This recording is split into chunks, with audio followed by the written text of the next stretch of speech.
Et aujourd'hui, pour le 5.0 de Lolo, on va parler de la ville qui fait le buzz pour la place qu'elle accorde au vélo. Absolument. Hier, dans Taurea Time, on parlait de l'événement Alternatiba, ce week-end à l'ICEP, là, 2 jours pour proposer des solutions alternatives dans de nombreux domaines, dont les transports et l'énergie. On préconise notamment le covoiturage ou l'usage du vélo plutôt que la voiture. Papété ouvre régulièrement le front de mer au vélo et tout le monde trouve ça formidable. Mais il y a une ville qui montre l'exemple au monde entier et qui fait le buzz pour la place, en effet, comme tu disais, Mathéo, qu'elle accorde en permanence au vélo, et c'est Copenhague.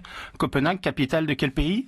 Je joue les quiz comme Maroki, là. De là-bas, ouais. De là-bas, du Danemark.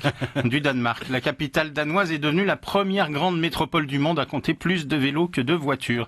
Et que Copenhague soit un paradis pour les vélos, en fait, c'est pas tellement nouveau. En 2015, déjà, un classement mettait déjà cette capitale européenne au premier rang mondial des villes vélo-friendly, devant Amsterdam et Utrecht. Et la première ville française, c'était Nantes, qui occupait la septième place.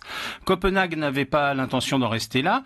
À croire les chiffres donnés par le World Economic Forum, elle a même continué d'investir pour offrir toujours plus de place au vélo. Et ces dernières années, elle a carrément mis 1 milliard de couronnes danoises, c'est-à-dire à peu près 151 millions d'euros, sur la table pour améliorer les infrastructures existantes, construire de nouveaux ponts à vélo, faire en sorte que les cyclistes n'aient plus à lutter face aux voitures pour se faire une place en ville.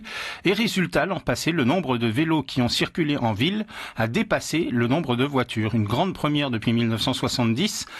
Puisque les autorités tiennent les comptes. Et l'année dernière, en moyenne, 252 000 voitures ont emprunté les rues de Copenhague contre 265 000 vélos.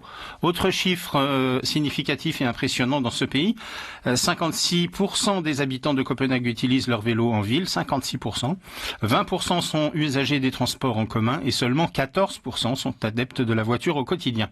Et grâce à sa volonté, aux moyens qu'elle s'est donné, Copenhague reste donc plus que jamais la capitale de la petite reine. Tant mieux pour l'écologie, tant mieux pour la santé, tant mieux pour le bien-être. Un bel exemple qui n'attend que d'être suivi. Et on parle de petite reine. Eh ben, j'ai essayé de trouver l'origine de cette expression, le vélo, la petite reine. Pourquoi on dit ça ? Eh bien, c'est lié à Wilhelmine d'Orange-Nassau, qui est une jeune néerlandaise qui était devenue reine des Pays-Bas à l'âge de 10 ans et qui aimait faire du vélo.